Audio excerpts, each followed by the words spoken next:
Hello, ladies and gentlemen, and welcome to Aegis Esports. My name is Ivar. I am joined by Panir. How you doing, buddy? I'm doing good. How about you? Doing good. Excited to get this draw show underway here. We are going to be starting with AGL today with the Tier 1 teams. For the people in chat that have not seen any of our draw shows, we will have a wheel for each tier. The wheel will spin, team will be selected, they'll be placed into the division, alternating between Piltover and Zon for AGL. And we'll just go through all the teams and then we'll have the groups for this split. So, you ready, Panir? I am ready. All Quanta, right. whenever you're good, you can take a spin at the wheel. Yeah.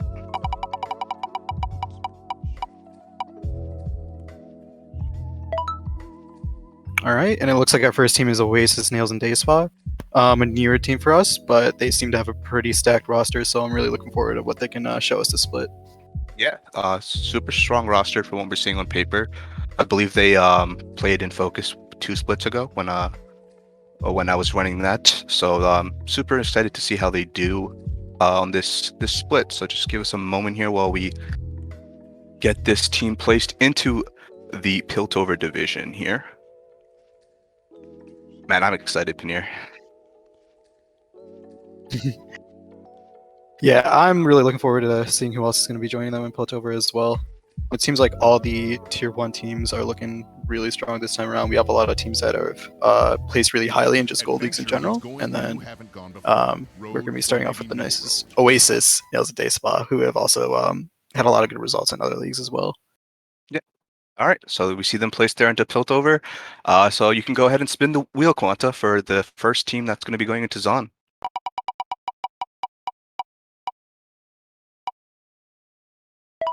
All right, Dreadnought Tempest. Yeah, Dreadnought Tempest, strong team.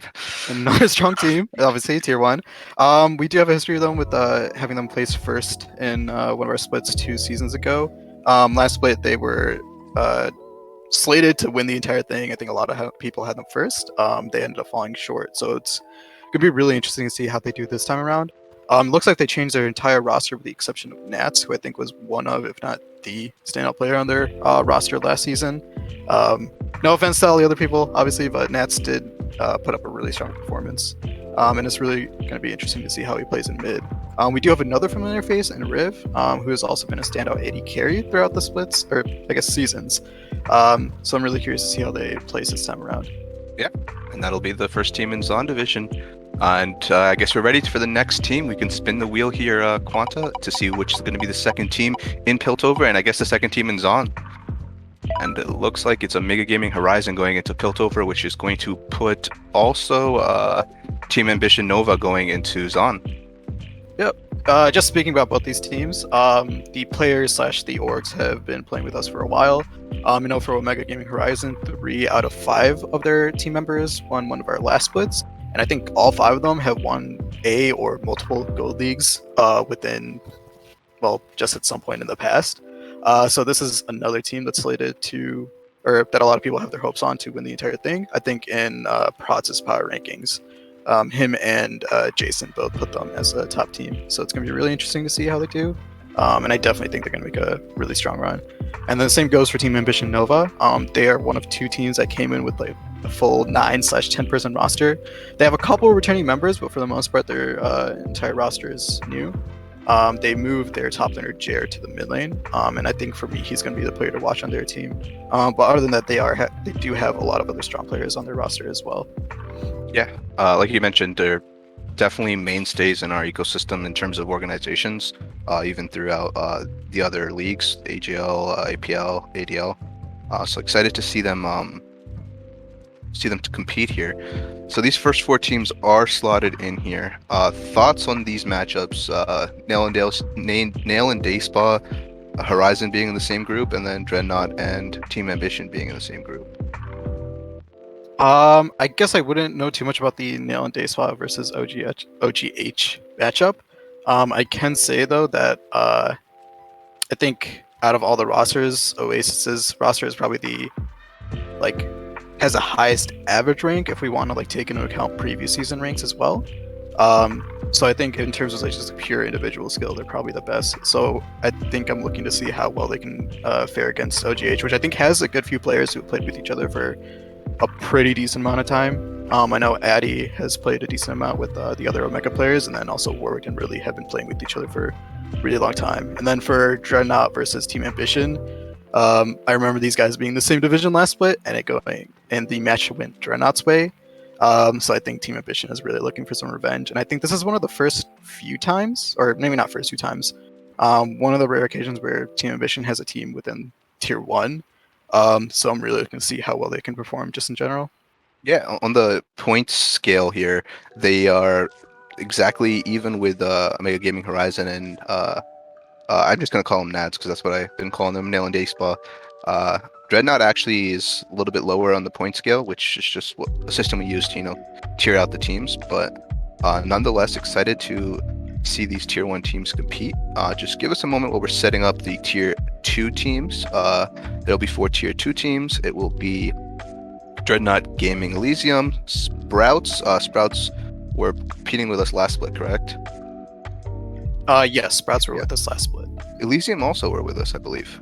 Elysium was also with us as well. They have a mostly similar roster, and we can talk about it a little bit more when they come back up. Yeah. But definitely two I don't want to say long-standing, but like definitely two familiar orgs that we want to see more out of this split. And then, of course, Stun Gaming Noxus. There's some familiar faces on that roster we'll mention as well. And Hidden Talent here, which is... Just a hodgepodge of old yeah. players coming together again. Yeah. Is what it seems like. Yep. I am excited here. Just bear with us for one moment. Just getting everything situated on the back end. So AGL, Fridays. Correct? 8 p.m. EST? Yes, AGLs are on Yes. Fridays at 8 p.m. EST. We are proud, just to remind everyone, just in case anyone ends up missing the match. But I think this first week, well, I'm hoping that the way things are slotted out, we'll get like some rivalry match because I know there's a couple players here that want to play against each other really badly. I'm not gonna say who until their team comes up, but I think there's definitely some players who want revenge on other teams / want to just show that they're kind of ready to, take back a win over, players / teams that just might have beaten them within previous leagues. Yeah, give us 1 second here. I think that... let me see here. Boom, boom, boom.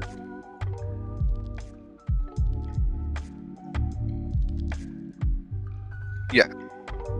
The back end of the platform we use for the wheel is experiencing maintenance or something, so we're just getting that back up here. So just bear with us, chat. How's chat doing? How many people we got rocking with us? 92 people already? Jesus. I appreciate all the support, guys. It's gonna be a banger season, hopefully, for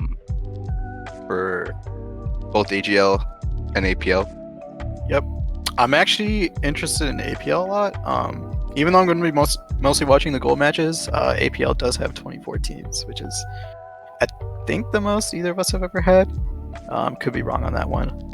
But definitely one of the bigger platinum splits that we had, and there's a lot of teams from a lot of different orgs there that I'm really looking forward to watching.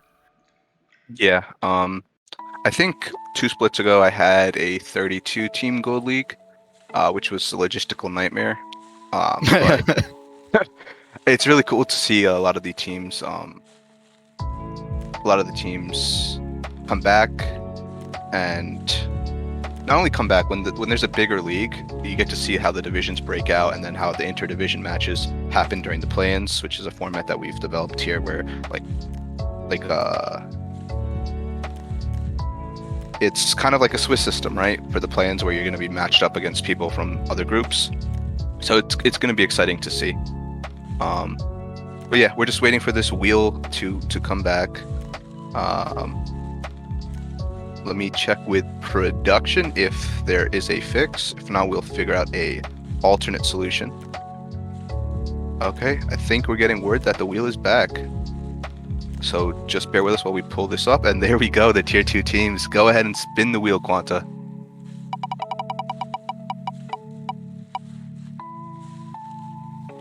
Alrighty, and our first team slated into the Piltover division is Dreadzone Gaming Elysium. So this is not a new fate or not a new org for us. And also this exact team, well, not exact team, but most of these members did join us last split. Definitely one of their strong points is Andicus in the mid lane. He was our first team mid laner, and I think this split he's definitely going to show a lot of good things as well. We also have a lot of returning faces in Silent Elements and Gopamine, and they also did do their trademark role swaps, where they role swap people into various different positions. I'm gonna guess they've probably found some good results with whatever lineup they have right now.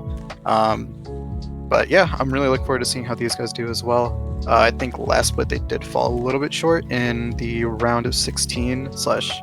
Well, not in our regular season. They definitely did really well there. So I think they want to take it a little bit further this time. But their roster shows a lot of promise. Yep. All right. They're slotted into Piltover, so we can spin the wheel to see the third team in the Zon division.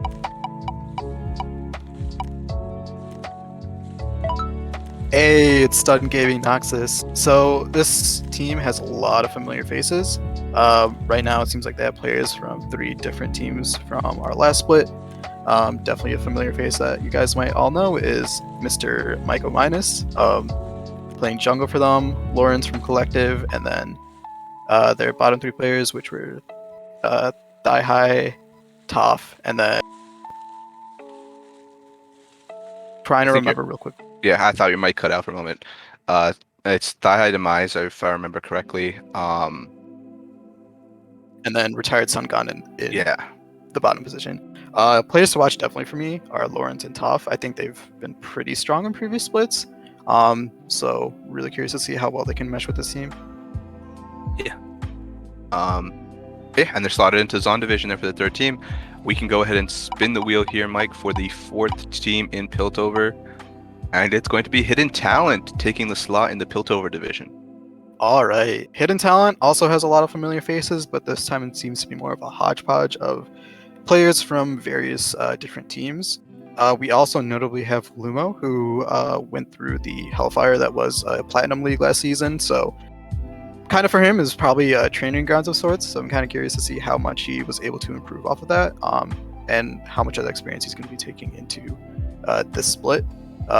Definitely didn't, outperform in the Platinum League or anything, which is why he's fine for the Gold League. But playing with a bunch of like mid to high play top laners is definitely going to give you a lot of insight, not just like for micro but also macro. And then for the Zon division, we have the Sprouts, another familiar face with mostly the same team. Their starting 5 is all on the roster, with the only difference being Sika Dako, their mid, is now a sub, and replacing them will be B. For them, I think they just had a really generally strong split throughout the entire season. Definitely were a little bit underhyped, but I'm really looking forward to them and their stream as usual, and really looking forward to a top 16 finish from them. Yeah, Sprouts have been around for a little bit here. They've bounced from org to org, but for the most part, their team has been like the same 4 to 5 starting players. They've role swapped a couple of times, but they've definitely been a mainstay, like you mentioned, and within our ecosystem. So I'm excited to see how they do. And then alongside Hidden Talent, like you mentioned, they've been good for Hidden Talent. That's Lumo, correct?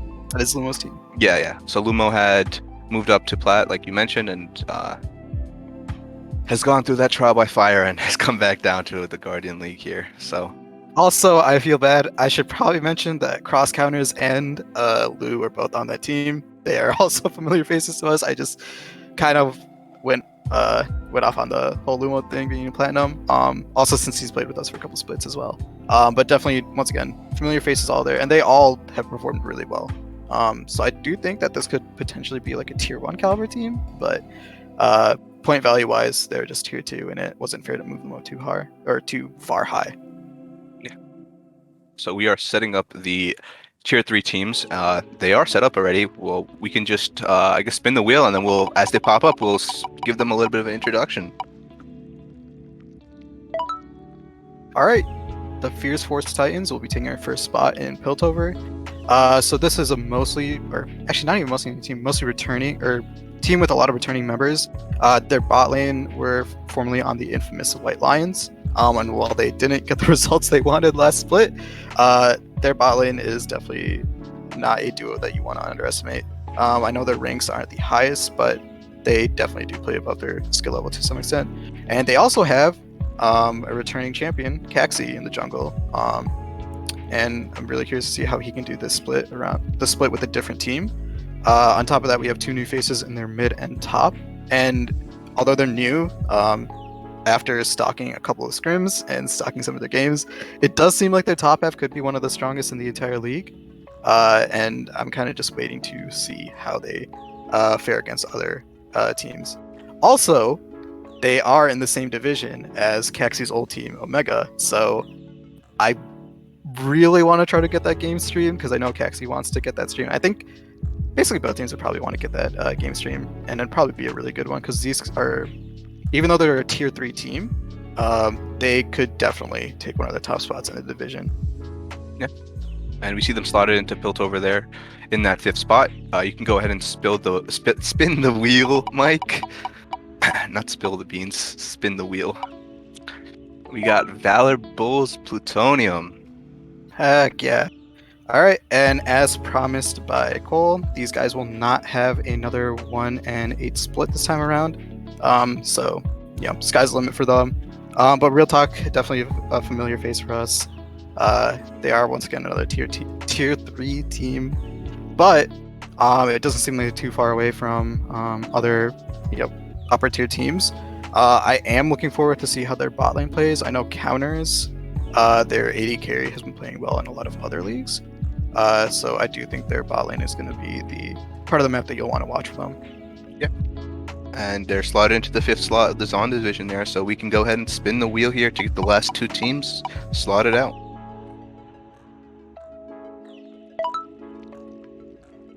All right, and we have Big Menergy. So these guys are a newer team.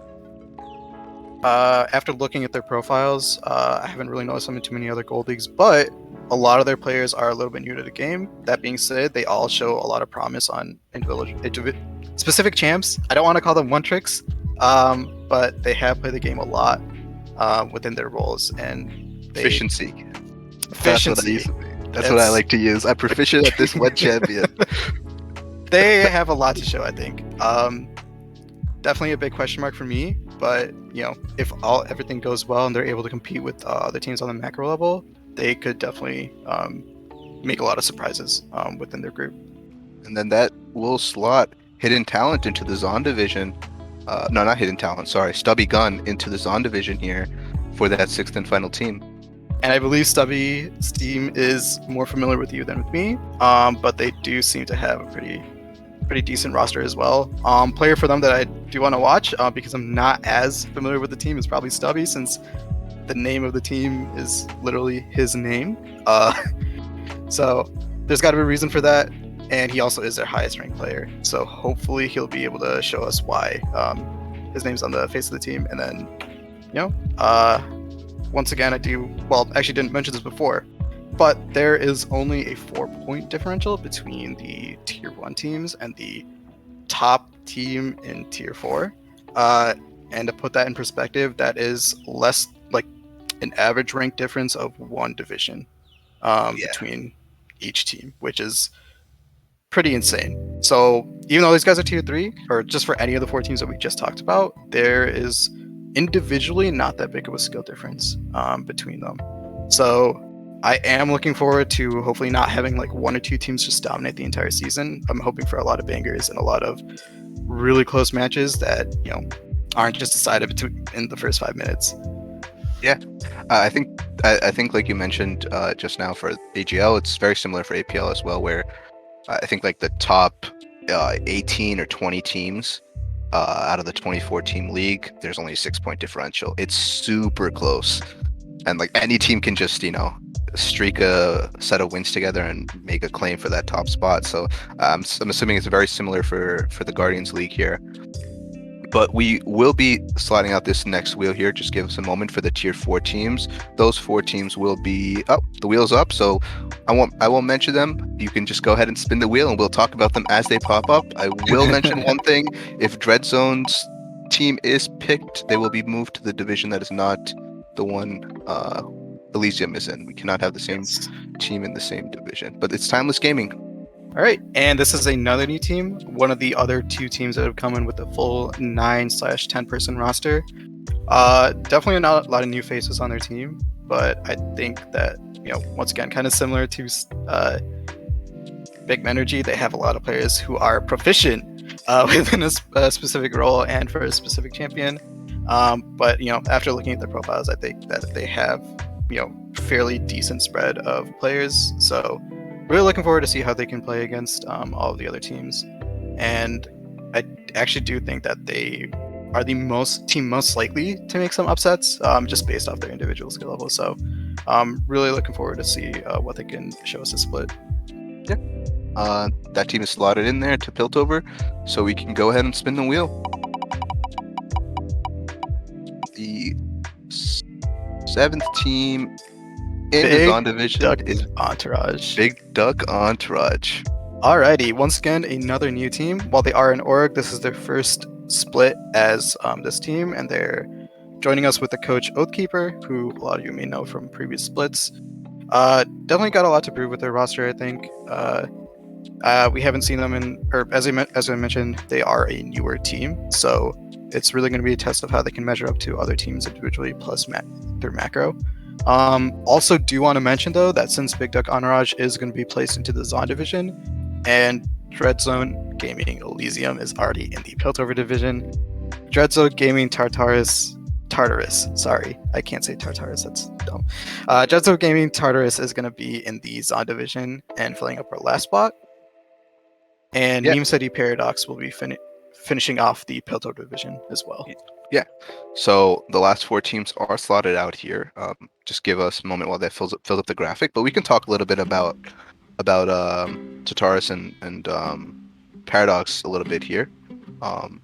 Dreadzone, like you mentioned, a mainstay org that has been competing in our ecosystem for some time now. And this is their second roster. I believe this is coached by another DCG player that you're familiar with, right? This is coached by the jungler on my team, who is also part of Dreadzone Gaming, Mr. Trajan. This team is actually, if I remember correctly, this is a kind of newer developmental team. That being said, it seems like they have been playing pretty well in scrims, and hopefully under Trajan's guidance, they can, make a lot of upsets happen as well. I'm also getting flamed by Trajan right now for pronouncing their name incorrectly, so getting a little bit distracted by him, but just kidding.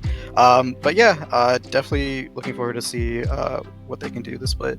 And for Meme City Paradox, they are also a newer team. While the Meme City name is definitely familiar to all of us, this roster is newer.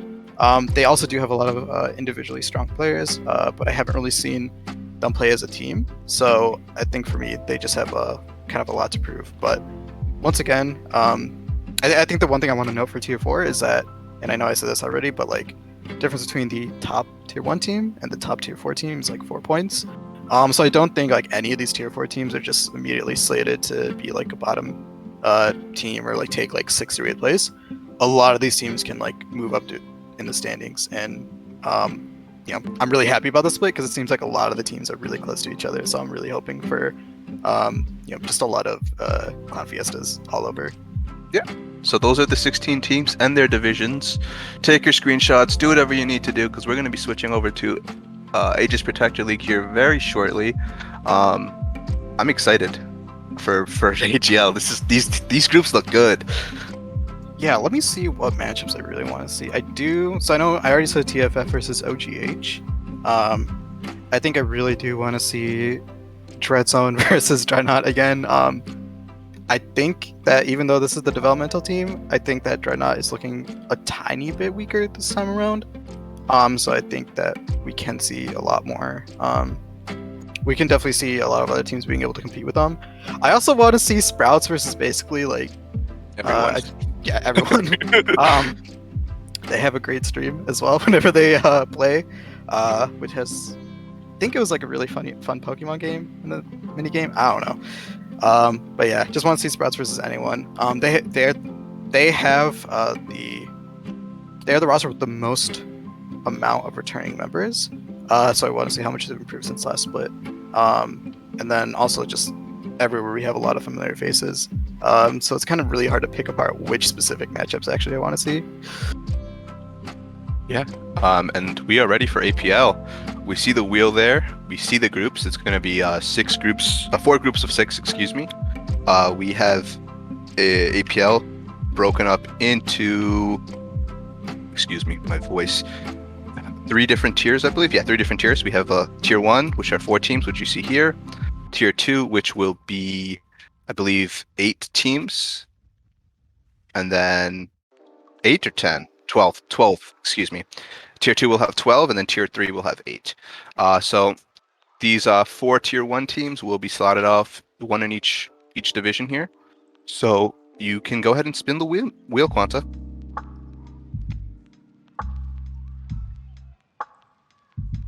The first team being picked up here is Akuma Shurikens. Akuma, they're back. They were a organization that played in our ecosystem 2 splits ago. They ended up winning that fall 2020 split of LHGPL. They're back from their hiatus, looking to reclaim their quote-unquote crown. They have some returning members as well. They have Nine Clan back in the top lane. They have Slitter, who goes now by Zendef now in the mid lane.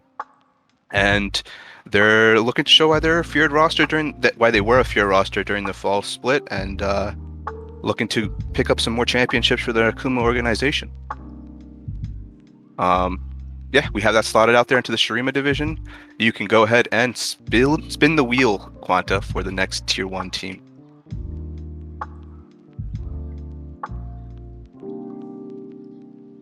And that is Dreadnought Carbon Fan Club going into the Void division here. You're familiar a little bit with some of the players on this roster, right, Panir? Yep, I think a lot of these players are pretty familiar if you've been around the amateur scene.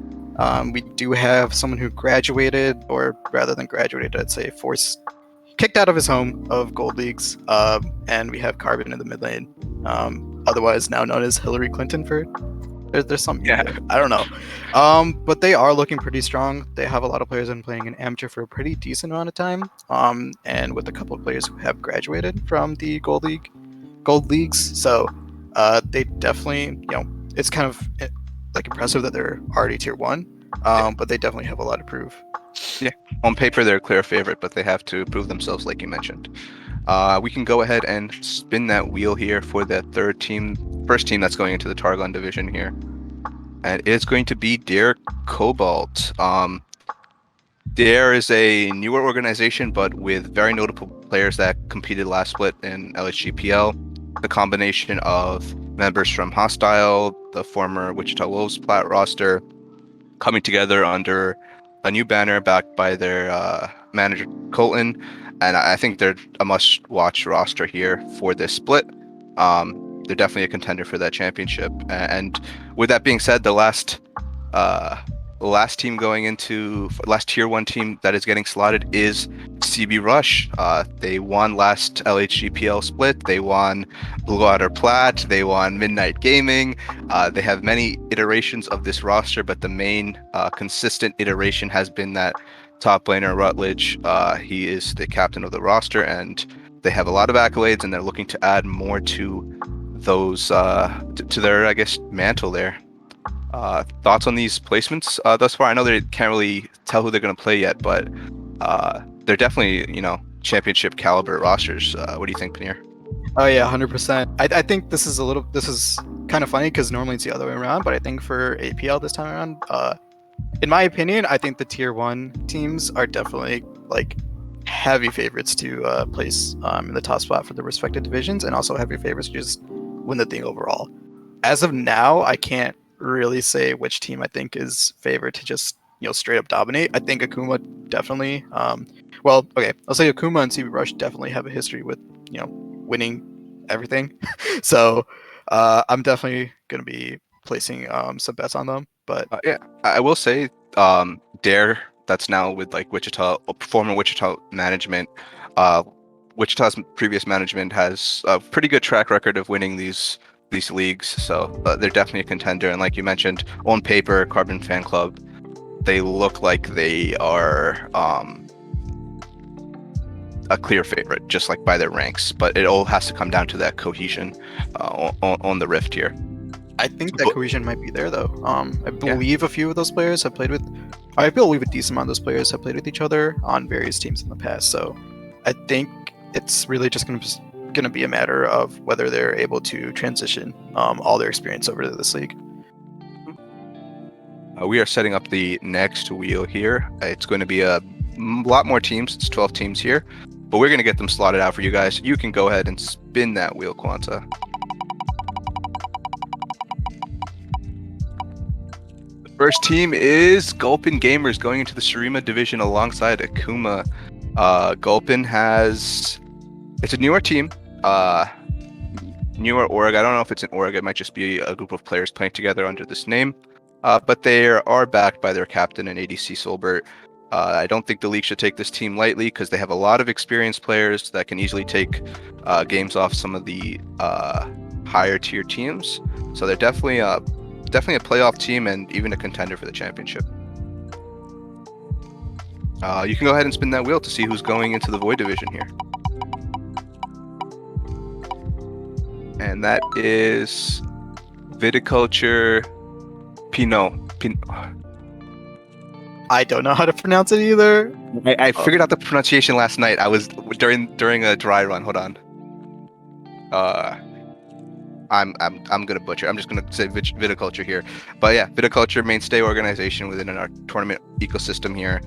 They were competing last split under just viticulture PL, I guess, but they have a roster of mixed ranks from gold players even up to their one allowed D4 player. So we're glad to have them back competing with us, and we wish them the best of luck. You can go ahead and spin that wheel, Quanta, to see who's going into the Targan division. Limitless Void going into the Targan division with Dare Cobalt here. Limitless is a newer organization, I believe, in the amateur space, this being their second or third split, but they've been making a name for themselves more as a professional and classy organization. So on paper, their roster looks pretty solid, and they're definitely a playoff contender. So welcome to Aegis Protector League, and we wish you the best of luck. You can go ahead and spin that wheel, Quanta.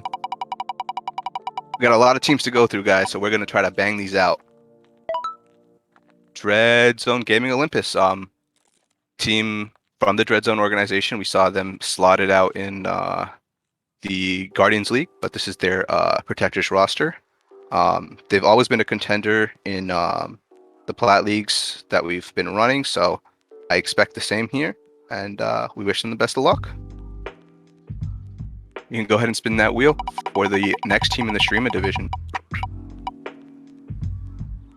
Tilt Factor Violet.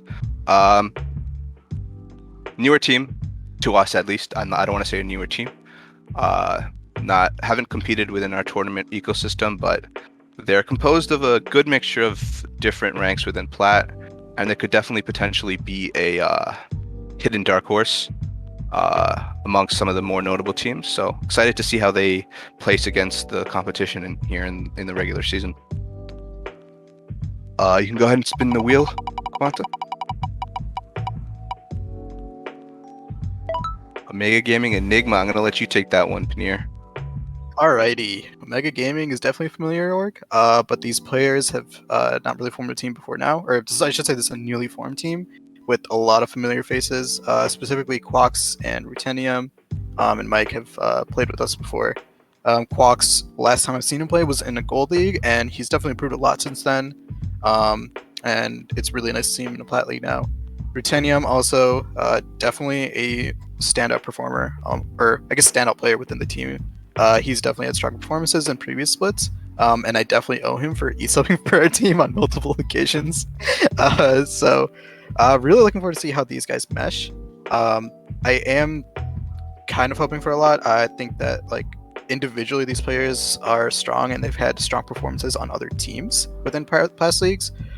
So how they mesh together and how they can compete as a team as a whole, or that's the same thing, but how they can compete with each other and how much they can complement each other is going to be really important, and it's going to make a big difference as to how well they perform.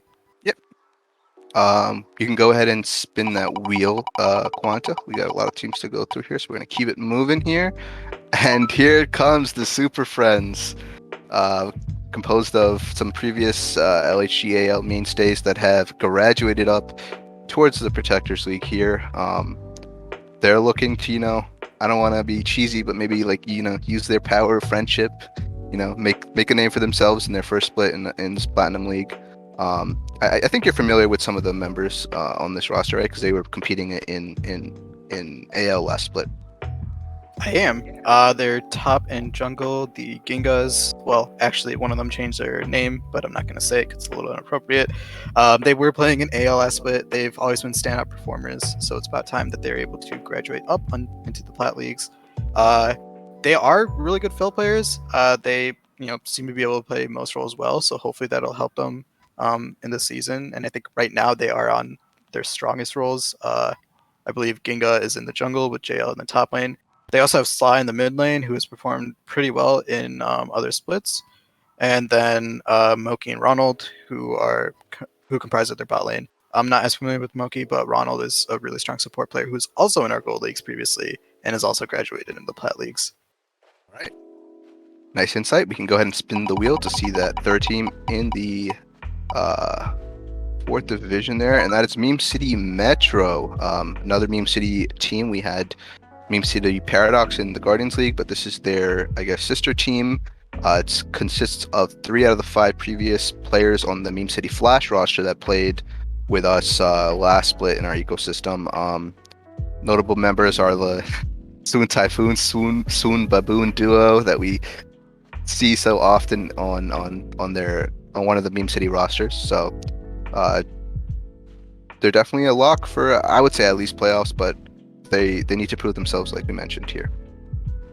We can go ahead and spin. There's 4 teams left here for the tier 2 teams, and that is Team Ambition Heart and Soul. Like we mentioned in the Guardians League, TA has been a mainstay organization within our ecosystem for some time now. They're still chasing their first win. Correct me if I'm wrong here, Panir. They made some semifinals, but they haven't won yet. Correct? That is correct. Yeah. It seems like their splits do tend to, they have a really strong start normally, and it seems like towards the middle end of the split, they do fall a little bit short. But I know a couple of the members on this team, and I've also talked with Protz as he was making this team. So I think these guys are definitely looking to, make a really strong run this time around. Yeah. Hopefully, they can finally get that chip for Protz. But we can go ahead and spin the wheel now for the next team here going into the Void Division. And that is Sky High, another new organization within our ecosystem. They're a mid to high plat roster, could be another hidden dark horse, but we don't know too much about the players. But it's really fun to see these new teams that pop up because we don't know too much about them. So it's really cool to see how they interact with our community and how they perform against the teams that have been competing with us for some time here. So we wish them the best of luck. We can go ahead and spin the wheel so we can slot out these last 2 teams here. And that is McTendy's going into the Targon division, excuse me. It's comprised of last split's Gentil Pengi's roster, I believe, most of it. They changed the McTendy's name. They had a third place finish last split.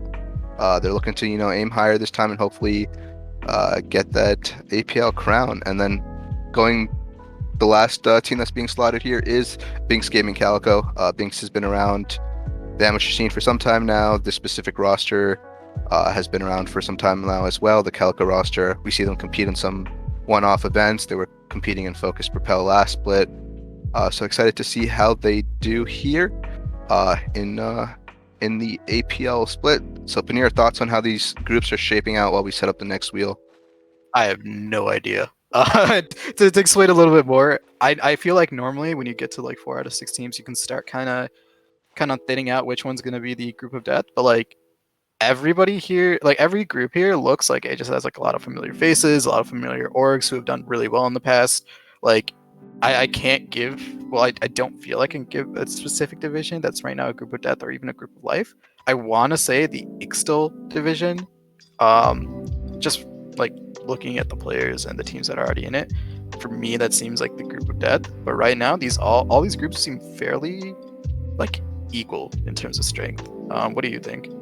Yeah, I think how we mentioned that there was not too much of a skill discrepancy in terms of the points for the tiers, at least in APL, it's indicated here in the groups where like, oh wow, this team is really strong, but wait, the other two teams are also really strong. So like, it's really exciting to get to see how these teams clash against each other as the season starts, because we really don't know like how this stuff is going to shape out.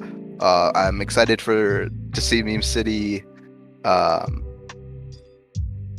take on CB Rush, because maybe a little bit of a rivalry there, because we know that was Meme City Rush before. So that'll be exciting. But we have the next wheel and the last 8 teams here on the screen, and like we previously mentioned in the last draw, that if an Omega team is picked, they will be slotted to the next division that does not have an Omega team in it, because no two teams can be in the same division. So you can go ahead and spin that wheel. And it is Ashen Dynasty going into the Shurima division here. It's a returning roster, mainly consisting of their members. I think they were called Ashen Empire last split, if I'm not wrong. They completed in PL with us. They ended up 4th seed in their division going into playoffs. Excited to have them compete here. And it looks like the wheel has disappeared here, Quanta. I think you might have to re-enable that for us for 1 second before we spin the next one, but just bear with us. This is why we like the wheel. It's because it's ratchet that we prefer to use it. The classic wheel. The classic wheel. Well, I don't see a day where we don't use it, honestly speaking. There we go. There we go. It's back. It just comes and goes as it pleases. But you can go ahead and spin that wheel here. And it is going to be Kosa Gaming Rampage going into the Void division here. Kosa Gaming, a newer org to our ecosystem like some of the other ones here, but they're not a newer org to the scene. I think they've been around for some time. They're looking to make a name for themselves within our ecosystem of our APL Protectors League, and potentially take down some of these tier 1 and tier 2 teams. You can go ahead and spin the wheel here, Quanta. And that is the Collective Horizon going into the Targon division. Some of these players, right, Paneer? I actually am not heavily familiar with them. I am familiar with their organization. They had 2 teams in our Gold League last season, and I think the Collective Horizon was a team that was trying to go into the Gold League. Unfortunately, the ranks were a little too high. So I really do want to. I want to see how they're going to play in the Plat League. I think that like these guys are usually like our collective teams generally don't have too many roster changes. The main 5-man unit usually sticks through the entire season. So maybe they'll give them a little bit of a like strength boost as they play. But I definitely think they have a lot of proof, but they definitely have the chance to make a lot of upsets. Yep. We can go ahead and spin the wheel here to see the next team being slotted, and it's going to be Omega Gaming Fury going into the Ixtal division here. I'll let you take that away, Paneer. Yeah, so Omega Gaming Fury is a team that had played with us last split. They did have a top 8 finish, and I believe most of their roster is the same. So it looks like this time they are trying to improve on their previous record and make it a little bit further. And I think that, they definitely have the, last split they showed a lot of potential. Definitely a couple of rollbacks at the beginning, but, I think now that those things are smoothed out, they can definitely go the distance. Yep. We can go ahead and spin the wheel here for the last 4 teams here. Whenever you're ready. And Literal Monkeys is being picked up for the last and final team in the Shurima division. Literal Monkeys has been an organization that has been competing in the amateur scene for some time now. My first split I've ever run as a tournament organizer, they were competing, so they've been around for some time now. They've been competing mainly recently in the BOL and ZGG circuits. They are a top tier team there, so I'm really excited to see how they match up against the competition we have um, in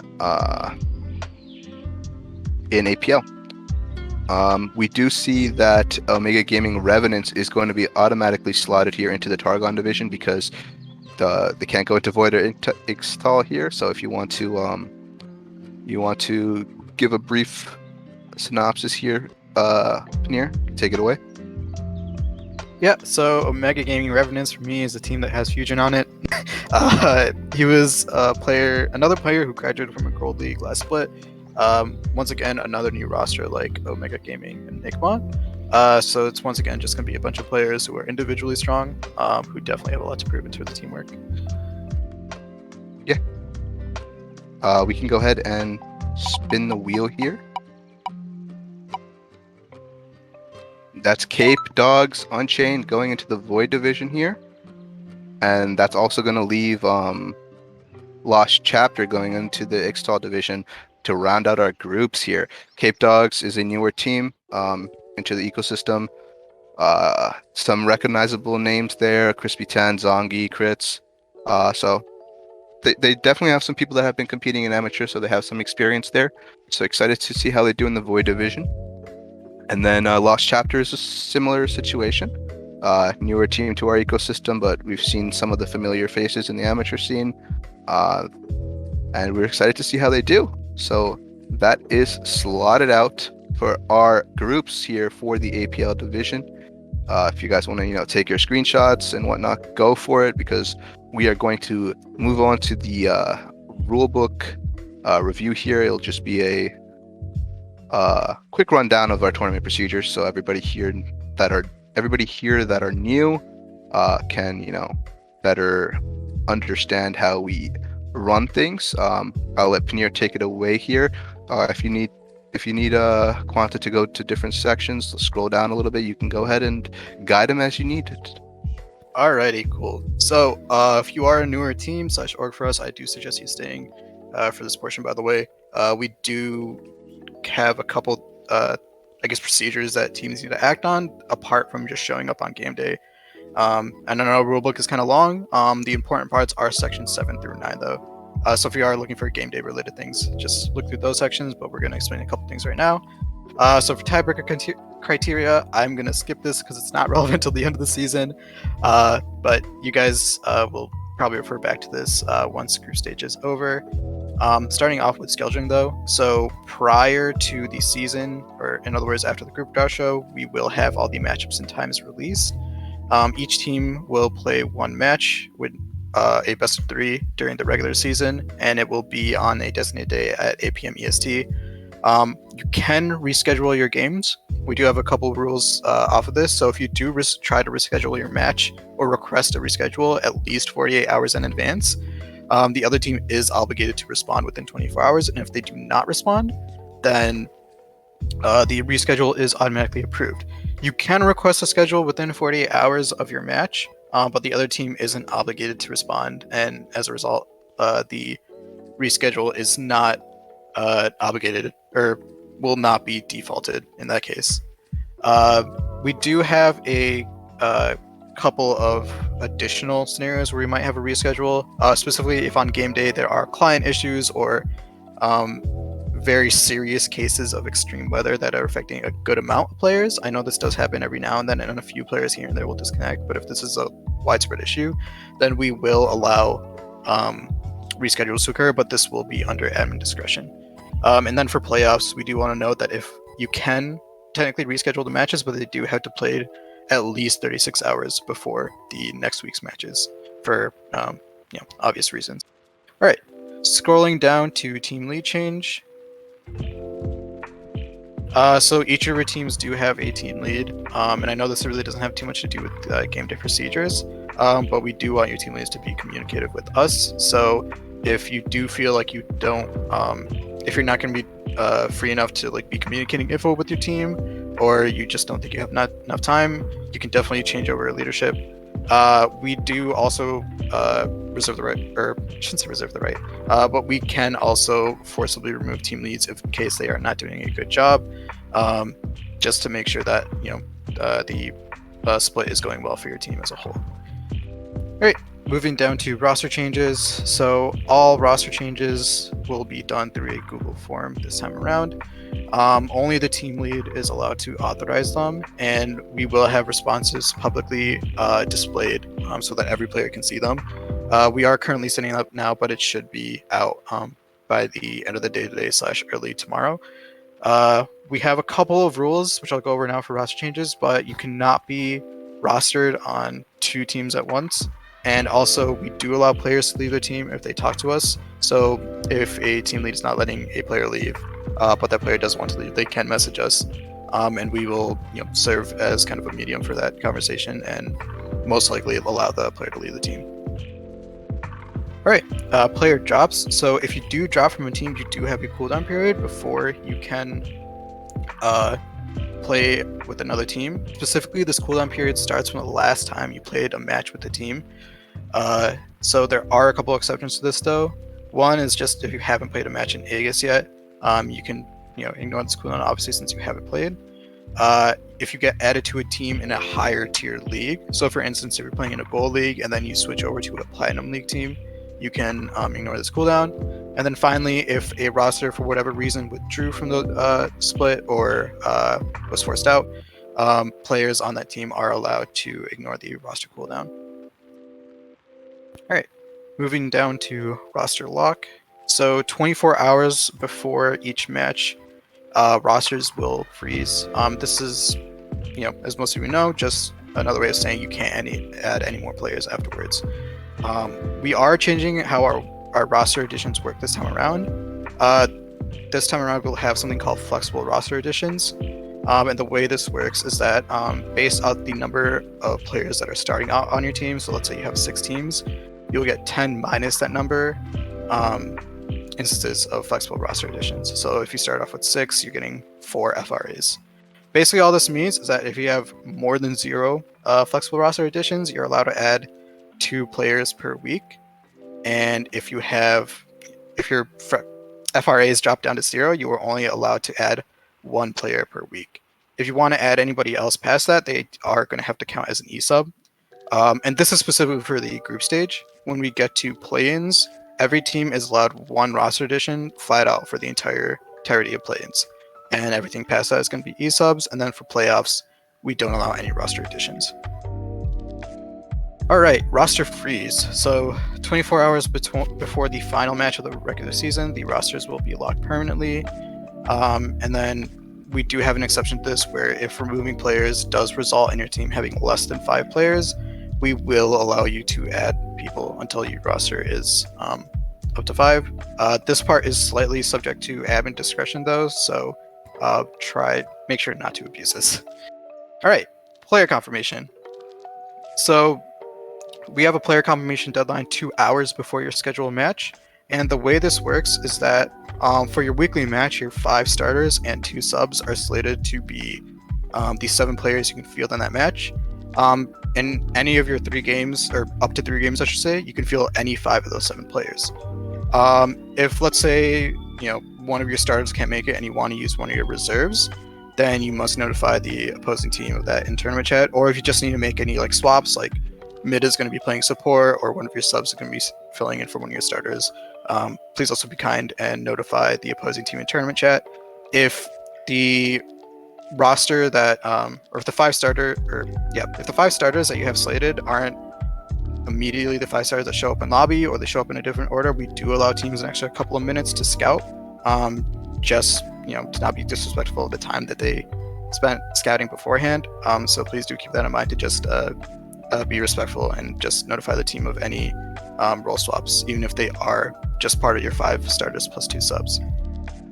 If you do want to make a change to your player confirmation after the deadline, that counts as a late player confirmation, and you will have a 1 ban loss. So the 2 ways this can happen, obviously, is if you want to move one of your reserves as part of your roster of 7, or if you report a late summoner change, or a summoner name change. All right, moving on to disabled champions. This is kind of a long section, so I'll just give you a short summary. So we will have a channel called Disabled Champions, where we will be putting champions that are not eligible for that week of play. This will normally include new /rework champions, champions that are extremely bugged, or champions that have some amount of bugs.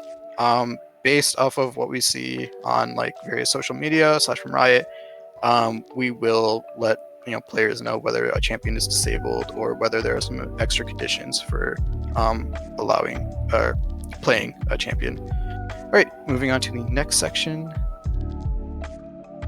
One thing I want to add, sorry to cut you off, for the disabled champions, it is disabled for those week games. So if it is disabled for week 4 games and you're playing your week 4 game 2 weeks later, you cannot use those champions in those games. It doesn't matter if the champion has been fixed. This is just for consistency throughout the league. Just want to make sure that everybody's aware of that. So yeah, you can keep it moving. All right, and I'm gonna skip most of these, but for gentleman's agreement, we don't allow any. There are a few minor cases where we allow something similar to a gentleman's agreement, specifically for ban losses that are not resulting from behavioral related issues. So if a team is late or if a team has to use an ESUB, we do allow the opposing team to forgive ban losses. But that's basically the only case. If you do have any extra questions about this, you can always message your admin though. But Quanto, you can move on to the next section. We can ignore all this stuff. Alrighty, match procedure. Alright, so this is the important part. So for ban losses, we do want to enforce that the ban losses will go from the first X bans in the first phase, and then if you have more ban losses past 3, they will fall through to the second phase of bans. If a team does lose bans, make sure that when you are in the client draft that you just let the timer run out instead of just picking random champions. This is so that we can properly have stats populated into our web page or to our stats page. All right, moving down a little bit more. Yeah, we can just go to ESUBs flat out. All right, ESUBs. So this is the scenario where a team requires a player that is not in their roster to play. And this doesn't count for late player confirmations, but this is just flat out a player who's not on the roster at all who you want to have play. So if you use an ESUB before the player confirmation deadline, you will have reduced ban losses. So if you ESUB 1 player, you will only have 1 ban loss. But if you ESUB 2, it's going to be 3, which is just your entire first rotation of ban losses. After the player confirmation deadline, though, it'll just be 2 ban losses per player. If you do need to use more than 2 ESUBs, though, you will be forced to forfeit the match.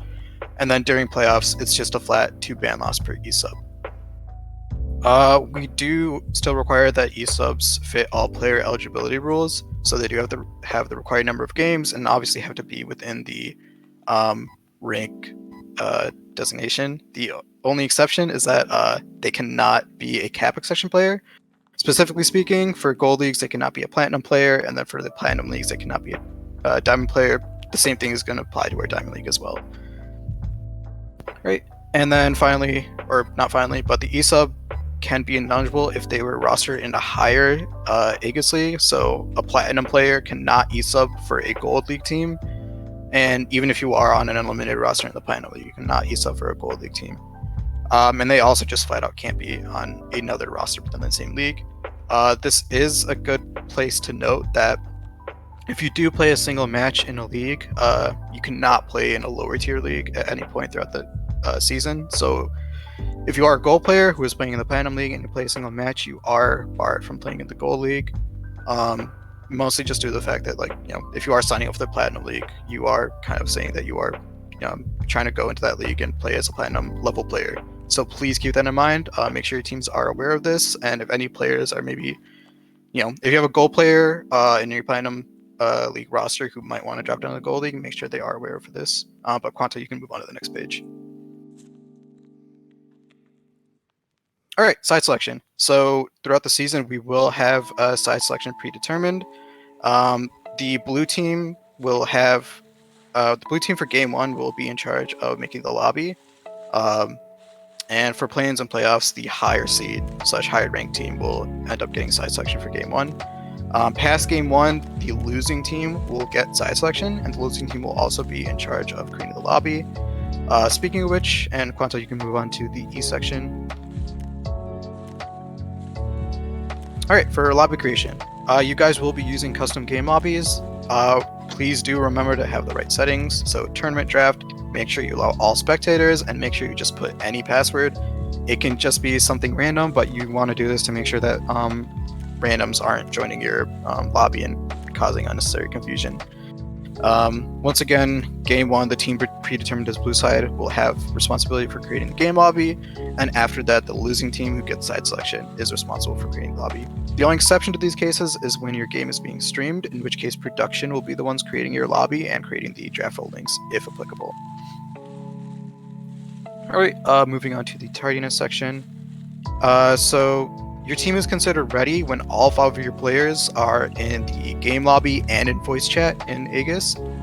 So we do have a couple of punishments if you are late. So if you're late 0 to 5 minutes, that is a grace period where we give no penalty. Expecting everybody to get started exactly at 8 p.m. is a little bit difficult, so we will have a little bit of wiggle room since you are playing more than one match against the same team. If you are 5 to 10 minutes late, you get a 1 ban loss for game 1. If you're 10 to 15 minutes late, that's 2 bans. If you're 15 to 30 minutes late, that is game 1 FF. Obviously, this is one of the places where we do allow a form of gentleman's agreement, so the opposing team does have the option to accept a forfeit, or they can just take 3 ban losses for game 1 if they really want to play it out. And then for 30 plus minutes, that is just the complete match forfeit, and we do have the same gentleman's agreement condition for this as well. Alright, moving on to stacking ban losses. This part is a little bit complicated, so I am going to let you guys read through this later, but there are places where you can stack on ban losses. I think the most common case where you can't do this is for e-subs. So if your team is late, due to a player not being ready or player having tech issues and you need to e-sub, you can have the tardiness bans forgiven. So like the e-sub will be 2 ban losses, but we won't stack on any more ban losses for being tardy. Alright, moving on to double absence. And then if both teams are unable to be ready after 15 minutes, then both teams will default to an FF. There are specifics to how this will work with scores, but if the situation ever does arise, we'll probably go more into that. Alright, moving on to section G, break between games. Between games, we do allow a 10-minute break before the game starts. If you are late to this 10-minute break, that does result in a 1 ban loss. And that penalty must be confirmed by a moderator with provided evidence. And then finally, for match results, after the match is over, the winning team must submit match results to a Google form provided by Aegis. We will have that match result form out soon as well. Please make sure to have screenshots, drafting links, and then match history links ready for that. The match won't be officially counted until we actually get the results for that. Alright, game procedure. So there are a couple ways in which you can remake a game.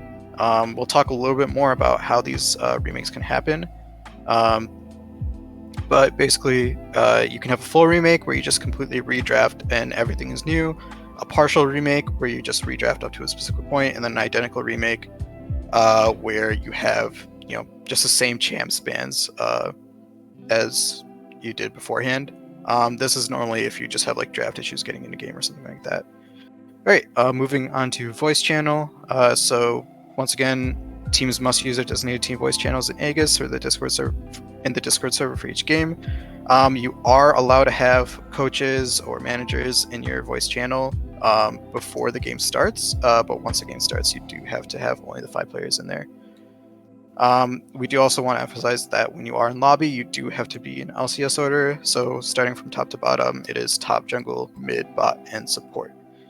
And I did mention this earlier, but if you do like swap some players or are moving a sub up to your starter, we will allow the opposing team 5 additional minutes for scouting. Right, moving on to point E. So this is just common procedure, but once both teams are ready, just make sure to be explicit that you want to start draft or you want to start the game and just type in R in chat.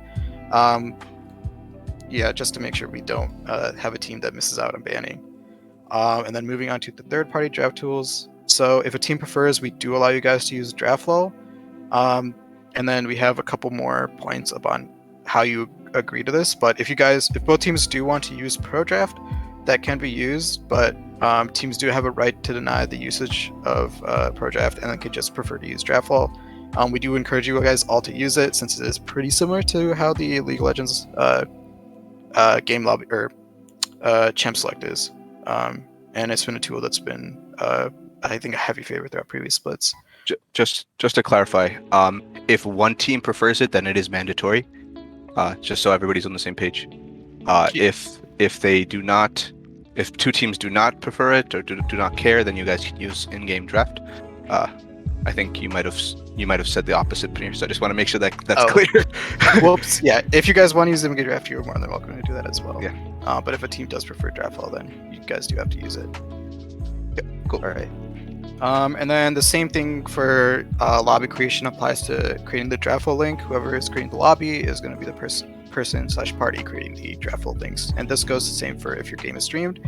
Broadcast will be the party that is creating the DraftWall links. All right. Moving on to technical difficulties, which is point G. All right. So technical difficulties do end up happening. Obviously, this is just anything from lag to your computer restarting, or any equipment issues that may happen. So in game, we do allow you to pause. You have up to 15 minutes of technical difficulty time to resolve issues that are out of your control. So basically the TD time starts as soon as you initiate a pause, and it just ends whenever you unpause.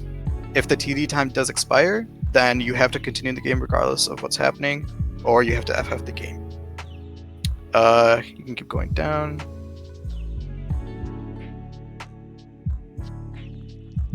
And I do want to also emphasize that if a pause happens due to an issue that requires an admin/moderator to review, I think the only case this is really just an in-game bug, then the TD time does not get used. All right, talking about TD time in the lobby. So if teams are issuing some or are having lobby issues, then you can ask for TD time there. It just starts whenever you request it, but you cannot use this in lieu of tardiness. And if you are caught using it for tardiness, then ban losses will be applied to your next match. And then the TD time just ends whenever both teams are ready. And then the same thing goes for the drafting phase in client. It just starts and ends whenever the technical difficulties start and whenever they are solved. All right, for accidentally picking/banning a champion, if that does happen, just make sure that the opposing team is aware of it so they can restart the lobby or restart the drafting phase.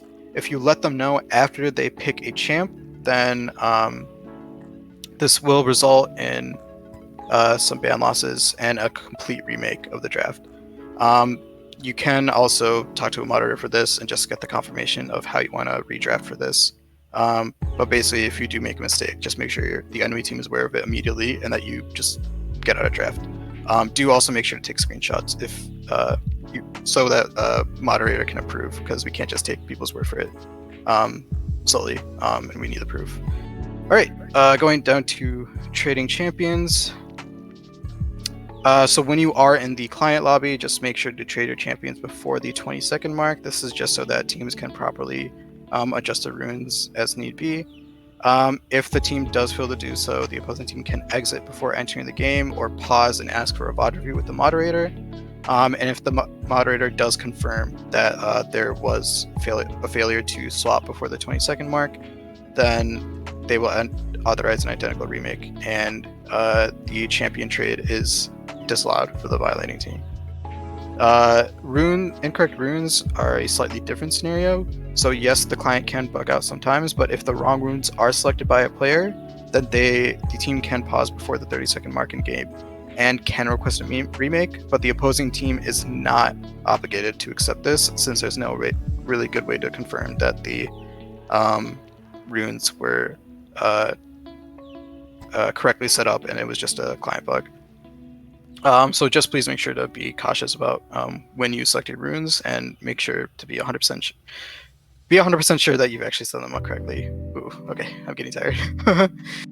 Alrighty, so this is something new, but disabled skins. So there are some skins that do cause some visual bugs, or just lack visual clarity is probably a better way of saying it. So there is a list of disabled skins. If your team does accidentally use one, then it's fine. The opposing team can just pause before the 30-second mark, request an identical remake, and then you can just not use the skin. Hmm. Right, moving forward. Oh, did you want to add anything actually? I was just like, yeah, that's pretty much it. If Okay. both teams don't care about the skins, go for it. I don't. Yeah, But you can obviously play if you don't mind, but I think we've all experienced some interesting hitboxes based off of specific skins before. All right, and here's an important rule, which is role swap restrictions. So we do only have a couple of allowed role swaps, and those are between mid and top, mid and bot, and then just like other common role swaps seen in professional play, which are basically just subject to admin discretion. So for these ones though, those are like Fasting Senna / Pantheon Talia, and those are basically just the bot and support players swapping. If a team does do an improper role swap, then the opposing team is allowed to pause before 2 minutes and 30 seconds and request a full remake, and the violating team will get a 2-man loss. Alright, all chat and emotes. So the use of all chat is punishable if requested by the opposing team. Obviously, admins will review the VOD, or if you have screenshots, it's even better, and we might apply a penalty. Obviously, good luck, have fun, and GGs are perfectly fine. And if two teams are friendly with each other and are okay with banter in all chat, that's also fine. But please just keep in mind that all chat is punishable, and the easiest rule to go by is just to not all chat. Obviously, during pauses you'll need to, but that's the only exception. Same thing goes for emotes. The voluntary use of it is punishable if requested by the opposing team. If you use emotes at spawn, during aces, or at the victories, which are just like the default actions that that you can set in your client, that's fine. And the habitual use of an emote is, or I shouldn't say that, the infrequent use of emotes every now and then by accident is also look, but continuous use of it or habitual use of it is going to be scrutinized and potentially result in ban losses. If you do find yourself as someone who has a hard time stopping themselves from emoting, I'd honestly just suggest disabling them before you get into game. Right, tracking pauses. We are almost at the end. So for tracking pauses, we do have a pause tracker channel which you can use. And there you literally just post, like TSM pause at 8:30, and then when you unpause, just post the unpause time. The reason we have this is just because the in-game client does not have a timer for pauses anymore, so there's no other way to really track it.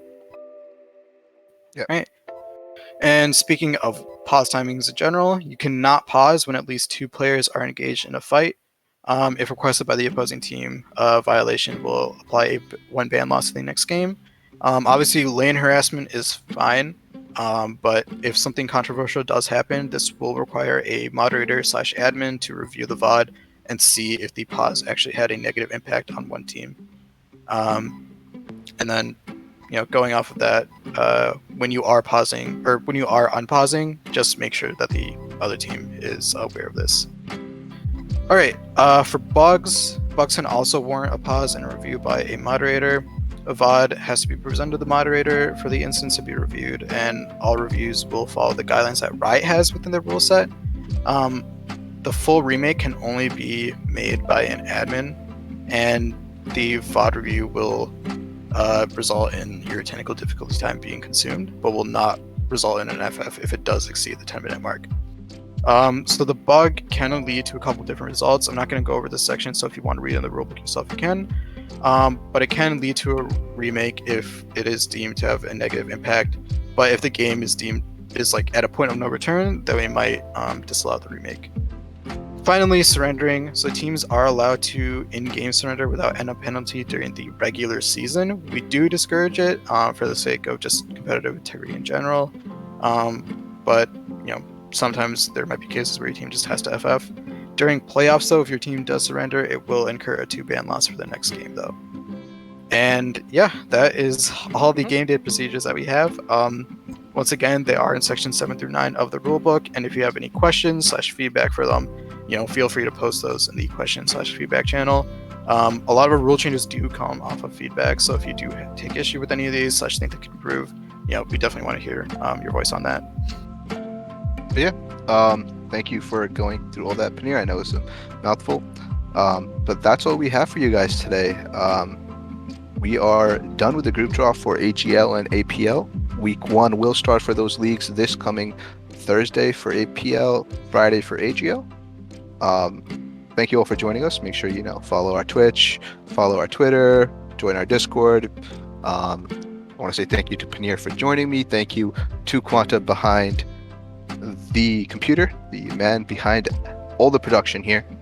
Huge shout out to him, and that's what we have for you guys today. So enjoy the rest of your weekend, and we will have those schedules out for you guys today.